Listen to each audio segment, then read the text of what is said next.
Awesome. We are live. Well, Mandy, thank you so much for taking some time to hop on the podcast. Thank you so much for having me. I'm really excited to chat. Yeah, I'm super excited. So we were just catching up a little bit off air, and really, I just want to know more about your story, your experience with what you have been dealing with. And so I gave a little bit more information in your bio about how we met. And of course, you are now a Lyme specialist, and that's super, super cool. And obviously, did you learn more about like Lyme and mold together in your schooling, or was it just more specifically Lyme? And that course, more specifically Lyme, but I mean, as you know, we're kind of, not forced to learn about mold, but if you really want to get to root causes, you have to study that too. But yeah. It was very Lyme and tick-borne focused. Okay, that's cool. Yeah. And of course, those two things typically come hand in hand, which is so interesting. So, well, yeah, I'm just so excited to hear a little bit more about your journey. So can you talk to me just about, I know about probably 6 years plus 2 weeks, a little bit before your wedding, you started having some symptoms. So what was going on? Yes. So I've been married for just over 6 years and it was 2 weeks before my wedding. I got diagnosed with mono. Originally was kind of the trigger, or when everything kind of quote unquote fell apart. And so that's all I thought it was initially, was just mono. And of course, that wasn't a fun thing to be sick with leading up to my wedding. And so really at the time I was just focused on resting as much as I could. I had someone literally coming and like coating me with essential oils every single day, like hour-long essential oil, like bath. And yeah, just trying to gear up for my wedding. And I got through that. It was still wonderful. I still went on my honeymoon. I was very, very sick with all of the typical mono symptoms. But then as I was trying to get back to my life, starting married life, getting, trying to work again, it really just wasn't working. And it was tough for a while. People would tell me that mono can just take a long time sometimes to go away. It can take a couple of weeks, it can take a couple months. I know someone that it took a year until they were back to normal. And like, that's what I kept hearing from people. It's like, oh, it just can take a long time. Sometimes you can have a little residual issues. You just have to kind of wait it out, take care of yourself. And that's what I tried to do. But over the course of 6 months of trying to work at my job, I was an associate youth pastor at the time. I could barely take care of myself, let alone work in like a pretty fast-paced environment. And so it was a really, you can kind of imagine, I'm literally like 21 at the time, mentally, emotionally, I don't know what's going on. Like, is this just mono? I'm like, I'm not functioning. Am I dying? I don't really understand. And basically I had to make the very like traumatic and difficult decision to leave my job, and not really know what was going to happen after that. And at the time I really kind of kept telling myself, like, just give yourself 2 months and you'll be back to work. It'll be great. And it's interesting. And man, I can draw out this story so long, but I didn't really want anyone to know what was going on. So it's kind of keeping things kind of on the down low. And it started to become really clear that it wasn't going to be that easy. So it was around that time when I stepped off the team that I decided to start sharing my story. And so I started a YouTube channel. Never thought I would do that. I was a very private person. And when I started to share on YouTube, that was it's interesting how that started to kind of lead me into the world of like holistic nutrition and functional medicine, because here I am trying to figure out what's wrong with me, and just feeling like I have to do something to help people make a difference while I'm like stuck at home and sick in bed. I just can't like not have any kind of purpose. So YouTube kind of became my purpose to like share what's going on and see if I could like, I don't know, be an encouragement to others. And I had no idea that I would find a ridiculous amount of people experiencing very similar things to me. A lot of people having mono and their health crashing. A lot of people with like similar symptoms with autoimmune diseases and whatever. And I kind of discovered like the chronic illness world that I was completely unaware of before, and really felt like I was the only one for a long time. So let me know if you need me to, if you want to jump in at any point, but Yeah. keep No, going. it's so interesting. And it's just so interesting how everything comes together, right? And so how long were you into this journey before you like really started to get into the chronic illness world? Yeah, it's interesting. So like right about like when I stepped off the team, away from my job, I was on like a vegan, like 1 month long kind of vegan-y diet. Oh no. And my father-in-law, he's an MD who's actually very functionally minded. I didn't even know that when I married my husband. I'm like, he's some kind of like ophthalmologist. I don't know. He's amazing. And he is very, very root cause minded. And he said, like, get off the vegan diet, order the Bulletproof Diet by Dave Asprey. And of course, like, it's so crazy because we're going to talk about mold today. He like right from the beginning, he's like, I had mold illness. It caused my chronic fatigue syndrome. I'm like, wow, this sounds a lot like me. And I'm like, oh, it's like mold isn't my issue. I just have mono. Right. Yeah. So anyway, so I like from the beginning, I started kind of like trying to figure it out, trying to be holistically minded. I really didn't see any doctors. I don't know why. I think because I just thought it was mono, and doctors just say like, rest and drink water for mono. Yeah. Lay in bed until you get better. Yes. Just wait it out. And that wasn't working. So, I mean, I was like trying all the Bulletproof Diet, learning all these things about like ketosis and autophagy. And I'm like, this is going to be the thing that really like gets my energy back. And that actually made me like fat intolerant for a while. That was fun. And I was doing like Zyto scans, like some of the bioenergetic things, just because I had like people in my life who did that. I was trying things. I was on supplements. I had no idea what I was doing or what the actual issue was though. So that's, wasn't getting really anywhere. It was a year into my health crashing that I actually went to the Mayo Clinic. I had always been kind of skeptical of like Western medicine, and like I really mostly did that to appease family members, to be completely honest. And they were willing to help make it happen. And that was interesting because that's where I got the diagnosis of like the chronic fatigue syndrome and fibromyalgia. And it felt really validating to have some kind of like, this is a very serious illness that is really tough. And we believe you kind of thing. It's not just mono. Yeah. Yes, it's not just mono, but at the same time, you know, I mean, they like signed me up for classes to learn how to like manage and cope with symptoms. And I just like didn't go back to do the classes. I'm like, I don't need that. I mean, I've got the diagnosis and I know I don't have cancer. So that was kind of the benefit there.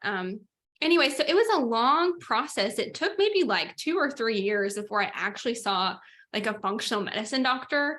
And it's really interesting thinking back because I like was really interested in the whole world. I mean, every time I posted on YouTube, people would say, check for Lyme, check for mold, you know, like look into these things. And on one hand, I was really overwhelmed by all the amount of advice. On the other hand, I really just thought like, it's got to just be related to Epstein-Barr virus. It's got to be related. That's the virus that causes mono, because I had mono. I was so active. I was so healthy before.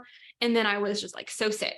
So because I didn't understand anything more, that's just all I could think of. I did a year of like maybe 6 months of like brain retraining and DNRS, and I learned all about the limbic system. I feel like every year of my illness, even though I wasn't really getting to like the real root causes for me, I was learning so much. Reading all the books, listening to all the nutrition podcasts. I went and I was convinced it's all neurological, which wasn't a bad thought process because it's been very neurological. So I went to like this amazing scalp acupuncturist who like gets people out of wheelchairs doing acupuncture.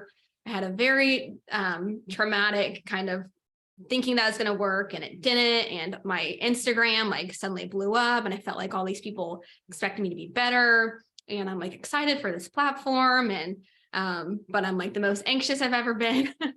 And anyway, that like there were all these things where I wasn't really getting answers that led to me getting off Instagram, like all of social media for a month, just like, I'm a Jesus follower, just praying like, Lord, I just need direction. And it was during that month that I found my functional medicine practitioner, and I found the Nutritional Therapy Association, and thought like, man, I have to know what these people who go through this program know. And so I discovered it on a Monday and like enrolled on a Friday.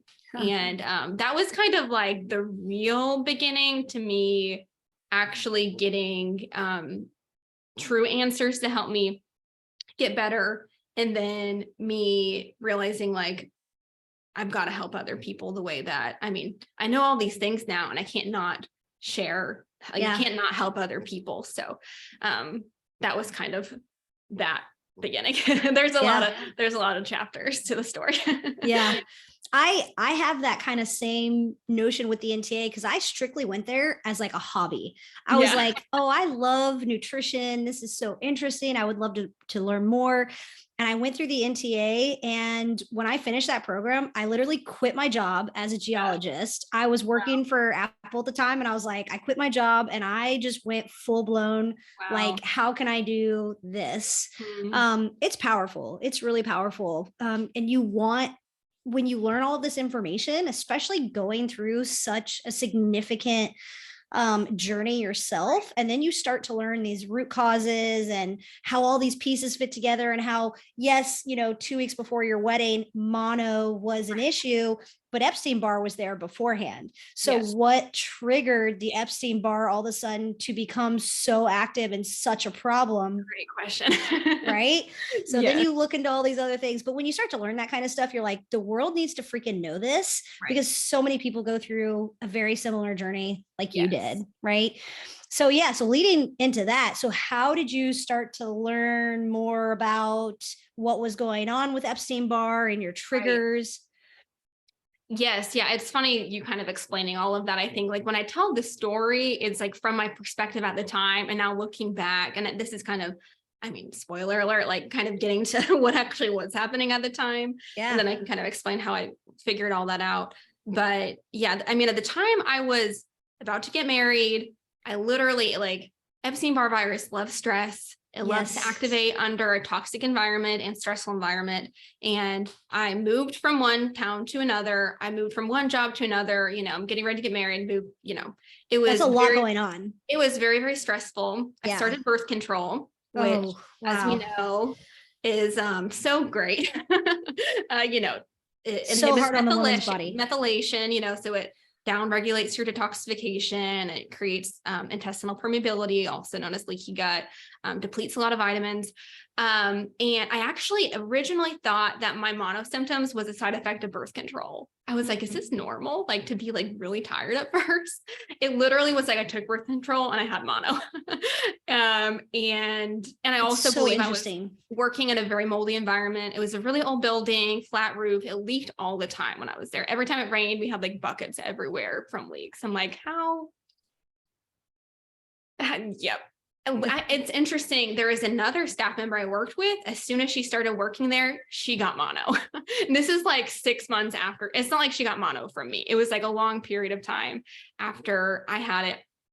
Yeah. Well, as we know, you get exposed to something like that, weakens the immune system, boom, then your Epstein-Barr is going to flare. Yes. So that was kind of like what some of the things going on at the time. I mean, now I know I grew up in a very, very moldy house. And like you just said, mold, those mycotoxins, they weaken your white blood cells. I mean, basically they suppress. They suppress your immune system, suppress your mitochondria, your ability to make energy.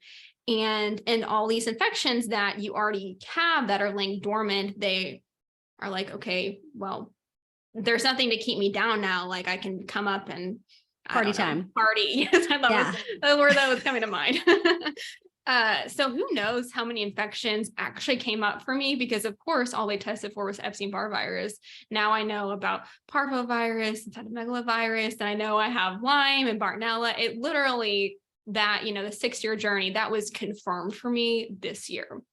I really basically knew this has got to be a thing a year ago. And then I had done testing for it multiple times over the 6 years. And because the testing was negative between the standard Western blot, which is not a good test, which originally I thought that was fine, to like hygienics and more like well-established, like a more accurate test that was also negative there. There are so many things I'm like, this just isn't my issue. So that kind of goes into how I got answers. I finally saw a functional medicine practitioner. I kind of thought I knew a lot about root causes because I knew a lot about nutrition, but very quickly I'm like, oh, I could have a mold issue. I don't even know what a binder is or what drainage is. And so we did SIBO tests, we did, leaky gut tests, toxicity tests, the Lyme tests, all kinds of testing. And it's interesting at first because my immune system was just in the trash. I wasn't eliminating well. I mean, my mold test was literally like 0, 0, 0, 0, 0 all the way down, which is, everybody's exposed to mold. It's like, you're going to eat a little bit of mold in your chocolate. You're going to have something like that. That's not a healthy response. And so, yeah, thankfully, my last mold test, it was like, yay, there's mold on there. It's like my body's actually eliminating it. But it was really hard for me, even doing these tests, to figure out what actually was causing my symptoms, because the tests were giving me all the answers. That would have been really helpful. But yeah, I can kind of keep going with that, but before I go on the next 3 years, I'll let you respond. Well, so you were living in a moldy house growing up. Yes. Did you figure that out just like talking through your parents, or just kind of thinking back? Yeah. So they still live in that house. So they actually tested, and I still have siblings living there. So they tested their house a couple years ago. The inspector, he is very familiar with mold illness. And he just said, like, I would think we had like the girl side of the house and the boy side of the house. My parents were also on. The girl side of the house was horrific, like some of the worst mold he's ever seen. And he said, I would think every single person living over there would be very, very sick. And, I think I have 3 sisters. We've all had our own different forms of health issues because of that. It's interesting how it can look a little bit different for each person. For some, it's pretty similar. But yeah, we just discovered that like a couple years ago, and they've been like, they've had to do a lot of work to remediate that. And yeah, that really made a lot make sense for me and for my family, that there was a very heavy toxic load that I was accumulating over time. Yeah. I also was constipated like my entire life and didn't know that was normal. So it's so interesting knowing now how foundational that is. And so feels so obvious now. It's like, how much better could I be if I actually was like having bowel movements so that the harmful substances could get out? It's an interesting thing to think about. Yeah. Pooping every day is so important. It's so important. And a lot of people don't realize that it's not normal to have at least 1, hopefully 2, maybe 3 bowel movements a day. Right. We've got to be doing that for good detoxification. But to your point, I see this so often in my clients when I do testing, is we will be talking about and any possible exposure to mold. And they'll be like, no, where I live, for the past several years, or this house that I've been in for XYZ years is totally fine. There's no way it would be any kind of concern. But then you start going back to like childhood homes and you start thinking about that. And they're like, well, yeah, our downstairs bathroom smelled kind of musky or something was going on. And you can test them and you can find mycotoxins from 20, 30, even 40 years ago from a childhood home that have just been slowly suppressing the immune system, causing a lot of oxidative stress. Yes. And boom, then you start to have symptoms, and it can definitely be like a lifelong progress. So it's really interesting. You have to go back to the very beginning and kind of look at all those factors. So it's really cool that you guys found that in your parents' home and they have addressed it and they're taking care of everybody that's still there. That's important. Absolutely. Yeah, it is really interesting. Like you're saying, it's not just about current exposure, because as but others might know, that mold can colonize in the body. It can colonize in your sinuses. And basically you can become your own source of mold. So Mhm. you're constantly exposed to the mycotoxins that literally your body, like it's in your body and it's producing. So yeah, it can definitely be a really tricky, sticky one. It can so frustrating, especially if you're in it. So it's interesting. And we had my last house tested, and when we had it tested, it was pretty decent. There was like a little bit of a problem in the attic, but it was a really easy fix. And you really, it's unfortunate, but you do have to be so diligent, because in that home, at some point, we totally missed our laundry machine leaked, and there was a lot of black mold that formed behind there. And I didn't figure that. I mean, literally, this was a year ago. Started having really severe neurological symptoms where my balance was terrible. Like it felt like I was on like a boat, or if I go to the lake and you walk on a dock and it's kind of like Wobbly. wobbly, I'm always like, this is how I feel. Or like when that was happening, I'd tell my family, this is how I feel, like all the time. And it was, as soon as I got out of that mold, that like instantly went away. I mean, I was having to use like a cane at some points. And then as soon as we left the house, so much better. And that's an illustration of how horrible mold can be at affecting every system of your body. But it's tough, because I was trying to not miss anything, and I had missed that. That's one of the tough things about mold. To me, I think to anybody, is trying not to stress too much about it, but also not just kind of being in denial. And just being mindful that it is something to always look into. I actually have learned a lot from JW Briava, who is like the owner founder of Immunolytics, the mold testing plates. And he actually says to test your home every 6 months, because just like what you mentioned, accidents or water damage can happen that you're unaware of. Right. And so it's really good to throw a couple of plates out to see, like, has anything happened that maybe we are unaware of? It could be a roof leak. It could be a pipe leak. It could be a washing machine. It could be the dishwasher. So, he says to test every 6 months just to make sure that nothing's going on that you're unaware of. Right. Yeah. When we moved into this house, I was so determined, like, we're never going to have an issue again. I have like water detectors. One woke us up the other night because it was out of batteries. It's so loud. And it's like, okay, this is good to know that like if something happens, it'll wake us up, because it is out of batteries. Like water detectors, if things leak, we've got our dehumidifier, lots of air purifiers everywhere. And even with that, things happen. We had a leak in our master bedroom from the outside faucet. And thankfully we're able to deal with all of that. But man, it gave me some PTSD of like, not again. Like, we've been trying so hard. So, if anybody out there is listening, I 100% the uphill. It is a tough battle. And I'm still working through it. I know we're getting to that more recent part of the story, but so I'm so curious, especially just to learn more. I know we were talking about this a little bit earlier, but just all of these tools that you have found, I think, going through your journey, going through the NTA and all of these other programs, starting to do all of this comprehensive functional lab testing and all of these amazing, I think holistically minded practitioners that you've worked with, you have just learned so much, and you have so many tools in your tool belt, and they are tools that I feel like a lot of practitioners don't typically carry.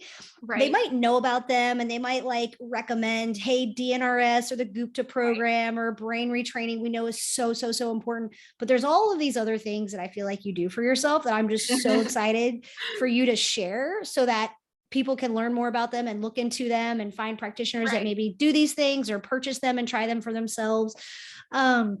So I guess, if you want to like walk through the next kind of phase and your healing journey. And I think we're all still in this healing process, right? It's never ending, literally. But tell us a little bit more about this awesome toolbox that you have built. It's so funny. I've discovered so many things out of, it's not always been desperation. Sometimes, it really is the nerdy side of me just being excited to experiment and try things. But a lot of it has been, I haven't really spelled out how symptomatic I am, or how, kind of exactly how things affect me. But at this point, like currently, I am finally, like I said, I very recently confirmed Lyme disease and other co-infections, and I'm like in the thick of overcoming these infections. And I really believe that in the next year, I mean, I think in the next 5 to 6 months, I could be a totally different person at this point. I mean, I like can't walk more than 1,500 steps a day without having quite a bit of like inflammation and symptoms come up. It's so fun. Our phones who track us and we don't really realize it. You know, your phones track your steps if you don't like turn it off. And I look back in the last years, I'm like, oh, this has like been my capacity. This is like the amount of spoons and energy I have. And so now I'm like, I'll watch my phone to be like, this is how much I can do today. It's really interesting. So yeah, tools. So like I said, I've tried so many things, and it's funny, like thinking about the different chapters of my life and my health journey, like this was my brain retraining phase. And this was my kind of, you know, I have so many diet experiments, periods where I can barely eat anything too. And some of the tools you might be thinking of are coming from my electromedicine phase where, yeah, there's a few devices, and I can go in so many routes, but I'll start with some devices where, start from the beginning, like the first things I discovered, and then I moved into, you know. Yeah. Okay. So I have a son. So basically whenever I got pregnant, or we kind of decided to try to get pregnant, at that point, it was like, I've done so much detoxification work. I mean, I had like a year of sauna, glutathione, binders, and that was kind of my approach, was like, just detox, just get out the mold, get out all the high levels of chemicals and whatnot. I didn't see a lot of progress from that. And the reason I believe was because of missing, you know, really being thorough with drainage, parasites, and working on the infections. So I'm like, let's just get pregnant and maybe this will really, really help me. Like it happens sometimes. Sometimes pregnancy kind of helps like reset the immune system, for lack of better words, and people feel a lot better. So I had like kind of a gap where I wasn't really doing anything super root cause. And during pregnancy, I discovered Bob Beck is this inventor, and he has these really cool health devices, and these are the kind of things that like you can't really say too loudly without the FDA freaking out. So I'm like trying to figure out what to say, but one of the main devices that he's really famous for, it's called the silver pulsar.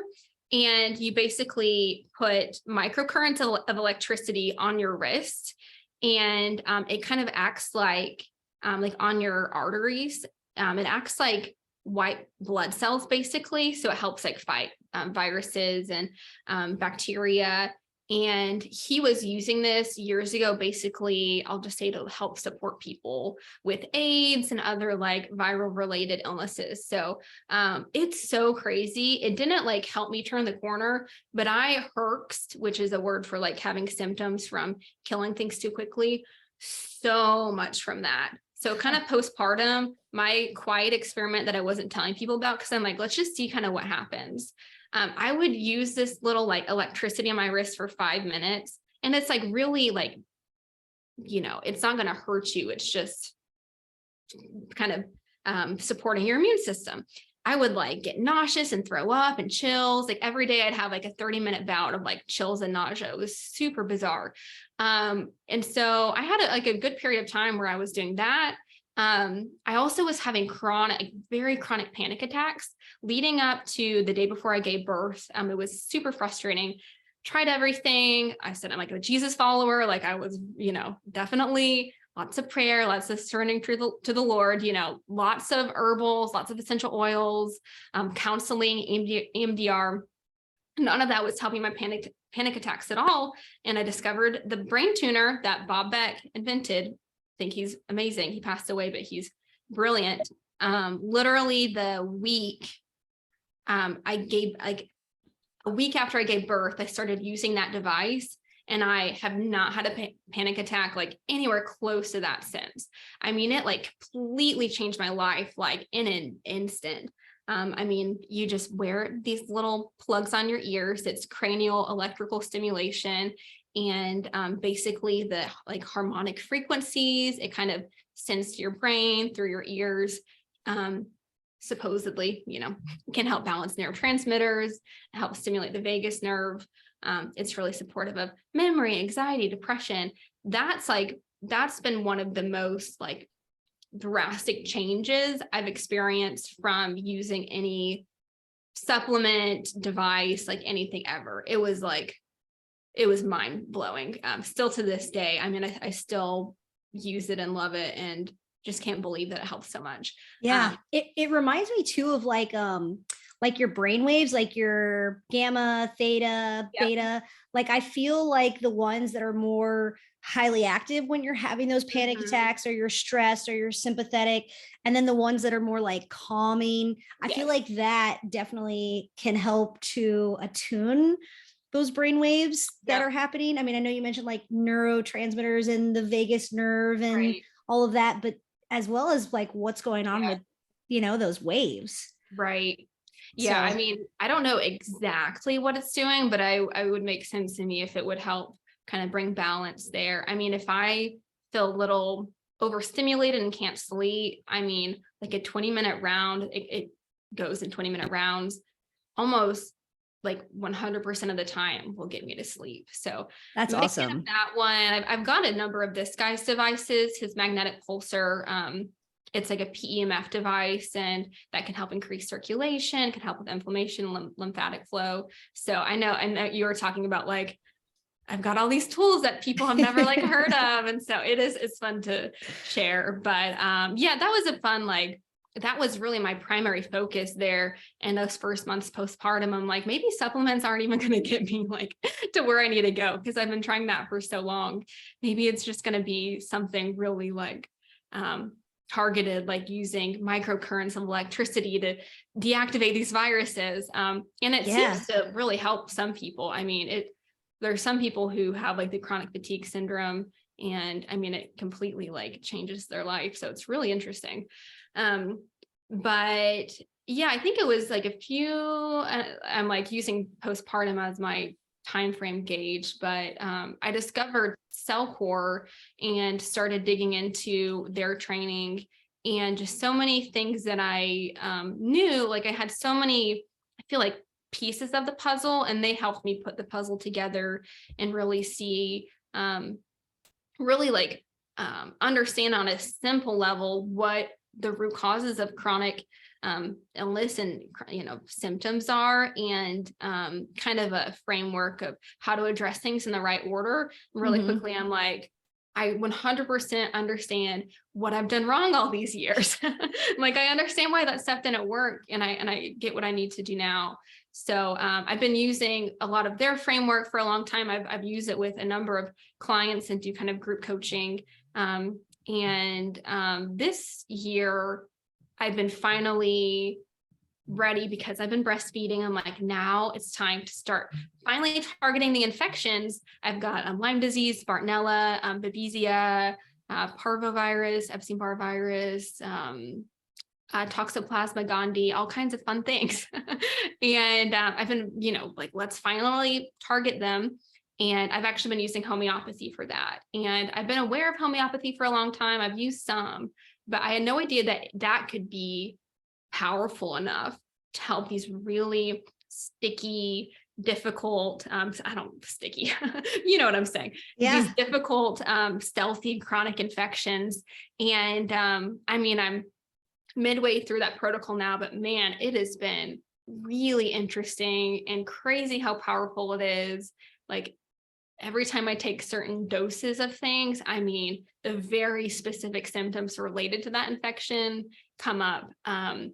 And yeah, I mean, I know you're asking about kind of all the tools and things. That's one of my favorite tools right now that is really impressive to me. And I don't fully understand how it works.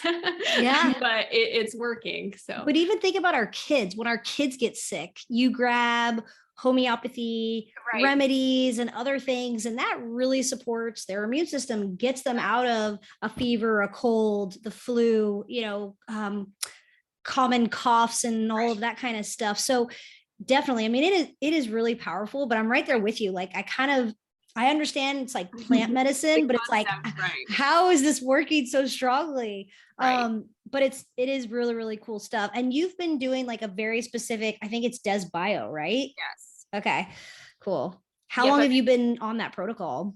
Yeah, I've been using what's called like their series therapy, which basically it's actually a really similar concept to like an allergy shot or like different types of quote unquote immunizations.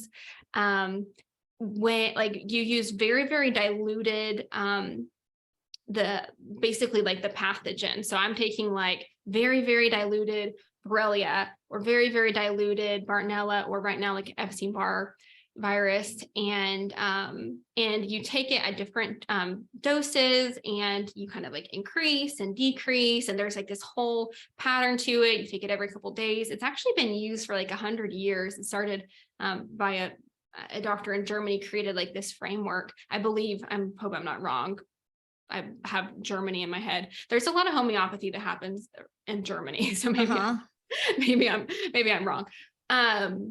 But yeah, I'm about maybe 3 months into targeting the Lyme and co-infections, and I just started the viral kits last week.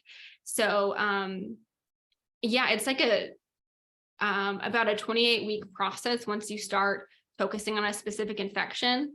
So at least on the viral side, I've got a few months left, but it's really amazing how well I'm seeing that help others, like hearing case studies from other practitioners. And I kind of thought like for these infections, I would have to really go hard with the herbs, which is what a lot of people would use in the natural realm for Lyme and co-infections. And I might, just because I have them on hand and I like to try everything. But I honestly am not convinced that I'll need them, because the homeopathy just really like sends your body the signal to fight these infections really, really well. And I mean, we'll see, you can kind of check back in to see how well it works. Yeah. And if I still have a lot of infection load to lower, I mean, I've got other herbs and other tools that I can use. I can bring back out the microcurrent wrist thing. Yeah. The zapper. I would call it the zapper to my husband back when I was using it a lot. I can bring out the zapper and try to knock out the last remaining bit. But yeah, it's really it's been really blowing my mind how well it's clearly getting my immune system to ramp up and start hitting these infections right now. So yeah, that's awesome. Yeah, it's stories. Yeah. Oh my gosh, I can only imagine all the different waves that you've been through symptom wise, and herxane and all of the things. So that's pretty cool. What about, I'm so interested about more like, so I know you mentioned this being like a big neurological piece, and I know you mentioned EMDR, right. DNRS. Yep. Yeah. What other like neurological type tools have you found and been incorporating throughout your journey? You're reminding me of things that I just haven't even thought about in so long. I do see a chiropractic neurologist who has been such a godsend and so helpful. And I've had seasons of trying different neuro-based therapy with him. Some things will be related to eye movement. Sometimes it'll literally be like balancing on one foot, or my husband just like, we're not on camera right now for you, but like lightly touching my arm, and like me really trying to make that mind-body connection. It's so funny. We started a lot of this therapy when I had just had my son, and certain things he'd have me do would be like, I literally would practice like rolling over or like crawling. And I would just, or like some of the eye movement things are really similar to what you might do with your baby, with like, you get out the black and white cards because they love the contrast images, and kind of move the card around. And like everything that I was doing was the exact same thing that I was doing, trying to help my son set him up for success, or hope that he starts crawling or rolling over. So that was interesting. Was a lot of that just for like the like nervous system? Like, how does that help in terms of what you were dealing with neurologically? Yes. So I'm not the expert in this area, but I know there's like certain parts of my brain, like my cerebellum was really struggling, and I can't remember exactly what else, but my chiropractor is amazing. You can have him on to talk about some of these things. Yeah, I might have to. Yeah, That's he's cool. great. But I know, like, for balance exercises, like balance is really, there's certain parts of the brain that Stimulated and activated. yes. And Like also too, like I talked about with, I was having the really severe balance issues when I was living in the mold. So like the mold was impacting that part of my brain. And so I'm trying to fight back by training my brain to like be better at balance, to be able to kind of, strengthen that part of my brain again, if that makes sense. yeah, Yeah. that makes sense. And to your point, like what you're hitting on, so I've heard a lot of people talking about how, like, if you like certain activities that you do every single day, so like if you Yes. wake up and roll out of the left side of your bed, like your side of the bed, if your partner's not in bed, like roll out of the right side of the bed, like Right. do things that you don't typically do, Yes. because that will stimulate and help to train and strengthen parts of your brain um that might need that support. Right. Right. So that's kind of okay. That's, now I'm connecting the dots. I'm like, okay, that makes sense. Yes. Yes. So, okay. Yes. Interesting. Yeah. I believe that when I first did DNRS, that was something they would say, like, when you brush your teeth, use the other hand. It's just like trying When to, you're on the computer, use the other hand for your mouse, like something so foreign right. to you. Yeah. Yeah. So it really is interesting in the brain-based therapy. So much of it seems so random. I mean, he's had me play like little games on my phone to stimulate parts of my brain.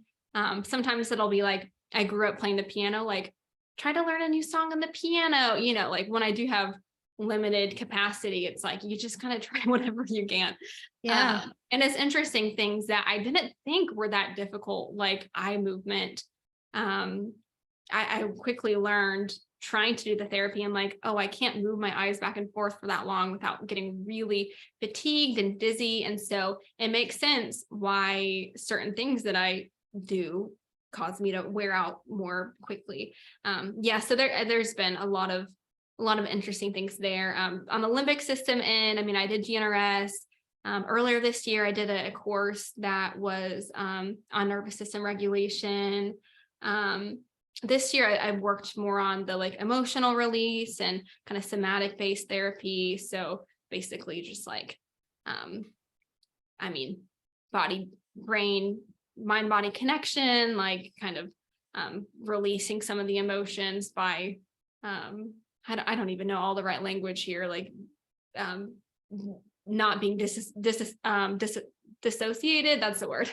Disassociated. It reminds me of like Irene Lyon's work. Like, Yes, that was the course I did, was Irene. okay, Yeah. okay, cool. Because she, in her, I did her 21-day reset. Yes, that's the one I did. Okay, cool.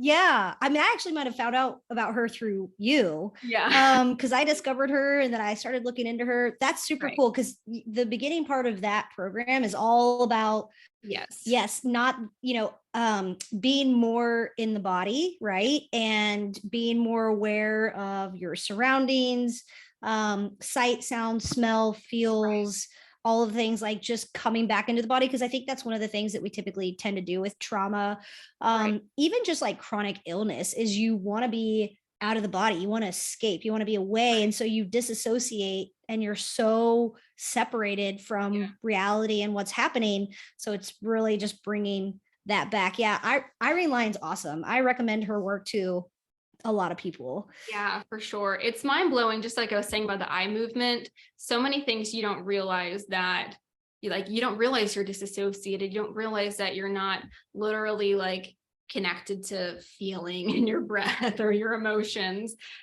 Because I mean, you're just living like in that fight or flight state, or that dorsal dormant state. I mean, until you actually try to do some of these exercises where you are aware of your breath and aware of how it feels sitting in your chair. I mean, I remember I really loved her course, but I also like really didn't like it because it was so hard for me.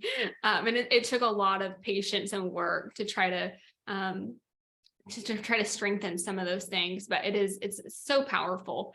And for a lot of people who are, trying to heal, it's such a, so much more foundational than I realized. If I were to do things over, I probably would have done like her 21-day course first, alongside of like working on drainage and mitochondria. Yeah. Right. Getting the toxins and the emotions moving.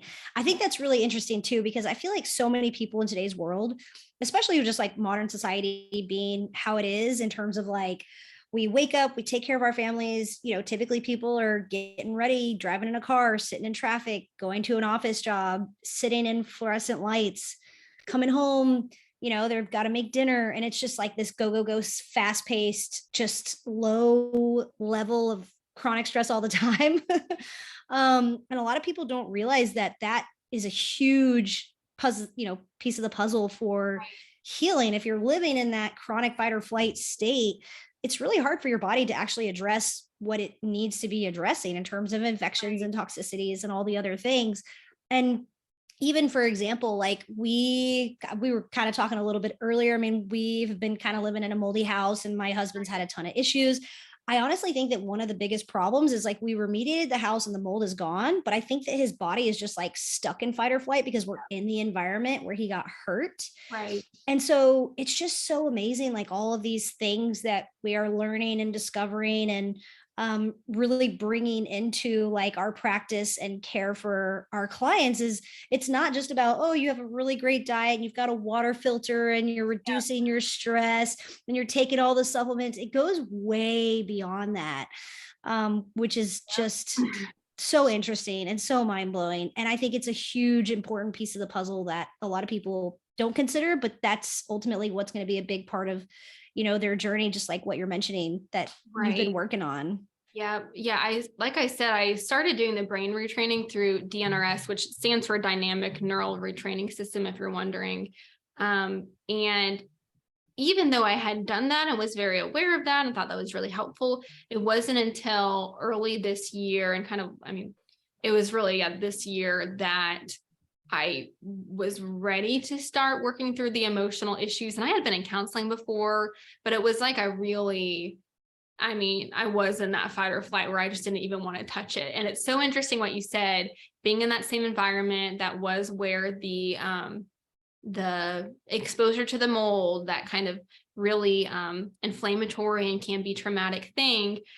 For me, like when we left our last house, which had the mold issue, and we moved to our current house, which is like a new build, and we've worked hard to try to make it safe. It was like instantly, it was like since my brain knew I was in this safe environment, like all these emotions that I've never even experienced in my life, like were super present every single day. It was the most bizarre thing. I felt kind of crazy, but I was also like, I think I understand what this is. Like I really had never been an angry person. I say that. I think I could tell you about like one time I was angry at my sister and like messed up her bed or something. I'm like, oh, you upset me, I'm going to hurt you by just like messing up your bed. But I was talking to my husband recently, like, I can't think of anything other than that. And then moving into this house every day, I'm like, I just want to punch pillows. I just want to like throw plates. I'm like, I have no reason to be mad, but my body feels angry. And I never, ever, ever understood that. I'm like, I'm like clenching my fists and then that would go away and then be like, I just feel so much grief today. And I would just be like crying all throughout the day. And then like the next day I'd be like, I'm angry again. It was literally like every day, or today I don't know, like every day was different, but it was really strong emotions. And right around then, like I did the Irene course. I was doing some like Sarah Jackson is a good friend of mine. And I love her resources on trauma and healing the brain and the nervous system. And I'm just like walking around the house, like, again, you can't see me, but like think like throwing like balls or something. And I'm just like you doing all these movements to try to like get the emotions out. But anyway, that's kind of a whole tangent, but I feel like it connected to what you're saying. But Yeah, but it's also the emotions are a so big thing. yeah, and it's so interesting to me because I think that your body just finally got into a place where it felt safe and Yes, comfortable and it could release all of those emotions that are stored in the liver, in the gallbladder, in the yeah, gut, in all of these different organs, right. especially the liver. I think of Yeah, anger, I think of liver, which is one of those organs that does over 500 jobs and it has a huge part in detoxification, right? I mean, it's one of those organs that are so important when you're trying to release and get rid of stuff. And right, that's what it was doing, but it wasn't releasing toxins and mold and, all these other things. It was releasing those right. stored emotions, Yes. which is so interesting. Just so cool. And I love little nuggets of like Yeah. conversations like this because I feel like they are so life-changing for a lot of people. Yes. And I feel like a lot of people go through something very similar like what you went through and they don't understand it. And they Right. think like, oh man, I just moved into this new build, this nice house. Like I should be happy and I should be healing. And I thought things were getting better, but now I'm like pissed Right. off and I have all these emotions and I don't know where they're coming from. Yep. And people sometimes look at that as a negative thing, but it really can be such a positive part of the healing journey, and it's really a huge step in the right direction. Yep. So it's a good point to make. Totally. Yeah. I chose a word at the beginning of the year and I chose the word release because I decided like it's finally time to deal with these emotions I've not wanted to deal with. And so I did try to just be like, this is good. I was also like, when is this going to end? I'm tired of being like, just Yeah. thankfully I can't see you I being mad. yeah, it's funny. Like I don't even have outbursts. I just like feel it. So I'm like trying to get it out in other ways. But yeah, it thankfully I'm so grateful for the point I am now where I do understand these root causes. I do understand drainage and Herx reactions and so many things. And like working with my counselor now, I'm like, there's so many things I can like, like just like you want to understand the root causes of your fatigue or your digestive issues. And like, I understand where these emotions are coming from. And if you understand the why, you can better get to the what and the how and find your way, to a little bit of progress or Yeah. lots of progress in healing. So Yeah, it's important. Yep. Mandy, are there any other tools that like stick out in your mind as like something that's been super helpful or something that is kind of like out there that maybe not a lot of people have heard of? Oh man, that's a great question. I don't know. I mean, I use a lot of the like more well-known in this space tools like sauna and, binders and things. And you've got a ton of products that you use, like all kinds of cool Yes. essential oils. I think Yes. you found like some like lymphatic like lotion that you were trying. I know you're a big Earthly fan. It's so funny. People have been telling me about the Earthly lymphatic cream for a while, and I look at it and be like, I used to do lymphatic massages like every week, and that they would use a lot of essential oils, and it really. So I've had like really severe lymphatic issues where I've had like lymph nodes the size of like ping pong balls in my armpits for like a few years, and that's been interesting. This year, I've been trying to get that to move. And I've got tools like I've got a vibration plate. And you may have seen like, I literally couldn't tolerate like 30 seconds of that because it would cause things to drain too quickly for me. It's crazy. So I've been trying more of like the gentle topical things. And I was like, oh, this can't be like, I did all this intense lymphatic releases and oils before. And this is kind of similar ingredients to that. So I'm like, I don't think it would help that much. But man, it like, as soon as I apply the smallest bit, I just feel like the rush of drainage. And yeah, I think it's cool whenever you are as quote unquote backed up as me lymphatically. It's not even quote unquote, like I'm backed up lymphatically. I can tell if something works because I'll notice it right away. And I can't use a normal amount or else I'll like get all inflamed. And if anybody's wondering, infections like Bartonella will cause severe lymph swelling, Toxoplasma gondii, that really affects the lymph nodes. So, I mean, I think someone might be out there like, I have the same problem. Why? Like I think it's probably because of a chronic infection. So that's not like that unique of a tool, but it's worked really well. But yeah, But there's stuff so like many that, I ways I feel like think. is so cool. Like little golden tools that Yeah. you're like, wow, this is so simple, but it works so Yeah. well. My Epstein-Barr virus protocol right now has caused lots of cold sores to come up. And I Okay. never get cold sores. I used to get canker sores. And it makes sense because Epstein-Barr virus is a herpes family virus, and cold sores are related to herpes simplex. And when you work on one herpes related virus, we all have herpes related viruses, just so you know. Sorry to break it to you. If you have one, you like, if you work on one, it will also kind of help the other one. So that's been interesting. I know some people who've had the same experience. They came up during the protocol and they've never had one since, but I've been using ozonated olive oil. It's like clears them up so fast.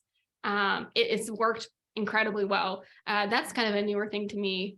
Ozone's really cool. I tried rectal ozone once. It was way too much for me, but I mean, that's one of those fun hidden tools too. Yeah. Yeah. There's so many things. When we first had mold, I was doing ozone in my ears and in my nose. Nice. Oh, I've always wanted to do the ear insufflation. Yes. Yeah. My dentist, they have ozone running through everything Right. for the water and teeth cleanings and all their procedures and things that they're doing. So, yeah, you could sit there and I would do my nose and my ears, which was really awesome that I had access to that. So, that was pretty cool. Another thing that I've been doing is after the Cellcore conference, I learned about the Navage. Well, Yes. the Navage, but also the recipe that they put in hydrogen Yeah. peroxide and the sea salt and the baking soda. I've been doing those nasal rinses, and Nice. because I've always had sinus issues, I think from living in Texas, but also from living in Right. mold. And so that has been a game changer for me. And even doing like a couple drops of like para-3 or something in Yeah. there. My sinuses are so open after I do that for a little bit. It is awesome. Yeah. The Navage is such a cool tool. And I like, man, I probably have other things I need to work through where my like, I think my palate like doesn't close. And I struggle so much to get it to not go down my throat. I feel like I've tried every little technique. I like got on the phone with the Navage people and I like, man, I just want it to work so well, Yeah. so badly. Why But is this dripping? yeah, but man, like a lot of the sinus, we kind of talked about this before. I didn't have sinus issues until I started working on mitochondria. So my immune system was coming back online. And suddenly I'm like, I have what feels like a I had never had sinus issues in my life, and now I'll have intermittent kind of inflammation. I've definitely sneezed out plenty of little parasites in my sinuses, which is fun. But propolis nasal spray, that has worked really well for getting some of those nasal parasites out. And it's also great for mold. And then there's a homeopathic nasal spray I use from Microbalance Health. They have a lot of great mold products. And that one, like anytime I think I might be exposed to something, it's my go-to. But yeah, I've got lots of little, whenever I travel, it's such a mess. I'm like, I have to have all the things to, literally have like travel air purifier and all these supplements if something goes wrong. One Yeah. day I'll travel lighter just to be less crazy, but Yeah. But it's so important. I'm right there with you. I got like the little ozone, like O3 machine from Nice. Therasage. So we bring that. And then it's like the bag that I bring full of like first aid tools for myself and for Lena, like in case anything goes wrong, in Right. case Lena gets a fever, or if, I get sick, or if we get exposed to something, between a nasal spray to, Right. you name it. Right. So it's like I have this huge bag of just stuff. And then it's like, you don't, if you go to like an Airbnb, they probably are using fragrance everything. And like, I'll bring my own pan and my own soap. And it's, so my own salt is a pretty common thing for Yeah. traveling. Yeah. Yes. Because you don't Yep. want to buy like a big thing of salt when you're, I've done No. that plenty of times too, but Yeah. I have like a little travel thing of Redmond's sea nice. salt. Yeah. It's like this little tiny container that you can get from them. Right. I've seen it. So yep, we have that, and like vitamin C, and I usually bring like her like zinc and all that kind of stuff. So you just got to. Yep. Cool. Well, this has been awesome. Thank you so much for sharing your story and just all of your incredible tools and your knowledge with us. It's been really valuable, incredible information for everyone listening. So I Yeah, really thank you so appreciate. much. Yeah, I hope Yeah. people listening who do have chronic health issues right now, whether, I mean, even if it's just like, oh, my stomach hurts quite a bit, I don't know why, it doesn't have to be obviously as severe as what I've dealt with, but I hope it doesn't feel overwhelming for me to talk about all the different things I've tried, because if I've learned anything in the last like year and a half is, healing is complex. There's like an art to it. There is a lot to kind of know and understand. And so you do want to work with a good practitioner, but it's also way more simple and kind of goes down to like, it really goes down to a few things. Like I've been saying lately all the time, like the root causes to me of chronic illness is toxins, infections, and trauma. And obviously there can be like deficiency there, and you can, be like, oh, well, what about intestinal permeability? I'm like, well, that's there because of toxins, infections, or trauma. It really all goes back to that. And so if you can help someone like go through the right steps of doing things in the right order, of making sure drainage is open, you're supporting mitochondria, you're addressing toxicity and parasites, you've got whether herbals or antibiotics or homeopathy or whatever, or electricity, you improve the immune system, you lower the toxicity, and then you can conquer the infections. Add whatever extra support you need in there for your hormones or your gut, like you 100% can heal. I'm on my way there, where I'm going to be able to walk more than 1,500 steps again.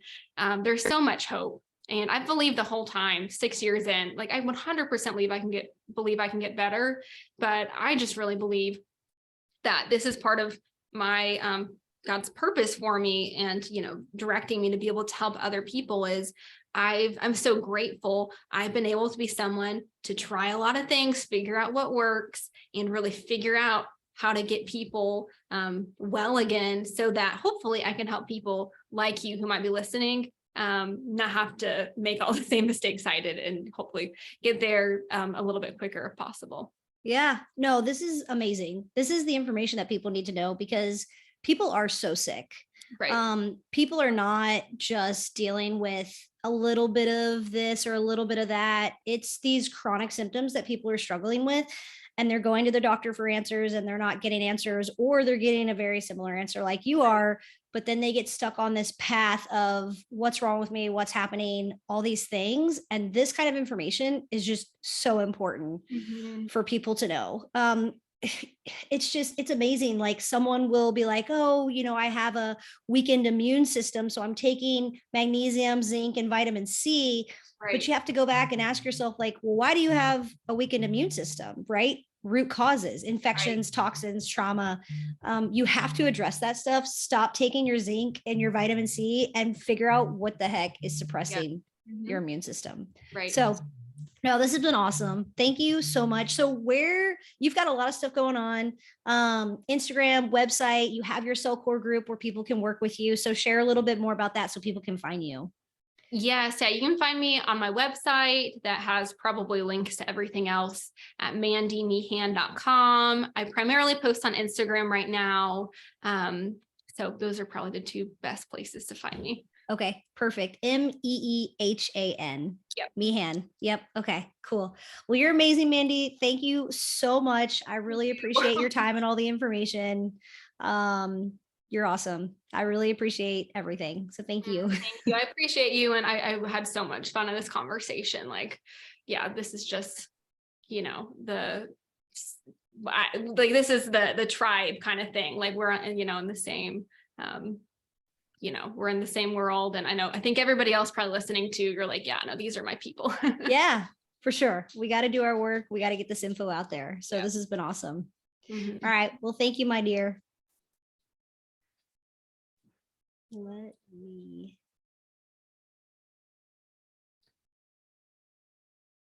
going to make me want to start a podcast now. I mean, I've